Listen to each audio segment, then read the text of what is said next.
Hello বন্ধুরা, আজকে আমি আপনাদের সামনে যে টপিকটি নিয়ে আলোচনা করব সেই টপিকটি হচ্ছে যে অনেক সময় অনেক মহিলাদের ক্ষেত্রে তাদের শরীরের মধ্যে ডিম্বাণুর পরিমাণ কিন্তু খুব কমে যায়।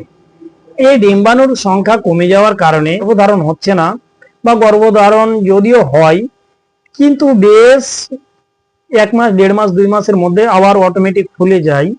সেই ক্ষেত্রে কিন্তু আপনি কোন ইনজেকশন ইউজ করবেন, তাই আমি আজকে এই এই সমস্যা যদি আপনার দেখা দেয় সেই ক্ষেত্রে আপনি যে ইনজেকশনটি ইউজ করবেন সেটি হচ্ছে প্লাসেন্ট্রাক্স ইনজেকশন। এবার আমরা জানবো এই প্লাসেন্ট্রাক্স ইনজেকশনের মধ্যে কি কন্টেন্ট রয়েছে, এবং এর মধ্যে যে কন্টেন্টটি রয়েছে সেটি হচ্ছে প্লাসেন্ট্রাক্স। এটি নিয়ে গঠিত হয়েছে এই প্লাসেন্ট্রাক্স ইনজেকশন। তারপরে আমরা জেনে নেব এই ইনজেকশন আপনি ইউজ কোথায় করবেন। এটিকে ইউজ করবেন আইএম অর্থাৎ ইন্টারমাসকুলার। তারপরে আমরা জেনে নিব যে এই ইনজেকশন নেওয়ার পরে কি কোনো সাইড ইফেক্ট কি পার্শ্ববর্তী ক্রিয়া দেখা দিতে পারে। কিছু পার্শ্ববর্তী ক্রিয়া দেখা দিতে পারে, যেমন অ্যালার্জি রিয়াকশন করতে পারে, বা যে স্থানে ইউজ করা হয়েছে সেই স্থানটা হালকা ফুলে যেতে পারে, ব্যথা অনুভব হতে পারে।